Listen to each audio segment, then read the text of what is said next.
Each ladybug has 2 wings. The pattern rule for the ladybug's wings is 2, 4, 6, 8, 10. It's also a growing number sequence. This ladybug is spreading her wings. Ladybug, ladybug, fly away. There are lots of rocks in the backyard. Let's make a pattern of different color stones.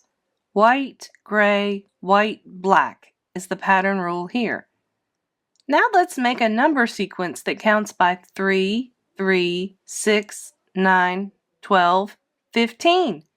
That rocks! Good thing you're wearing a jacket. It's starting to rain, but up in the sky is a rainbow. The colors on a rainbow are always in the same order: red, orange, yellow, green, blue, indigo, violet. A rainbow is a pattern of colors across the sky.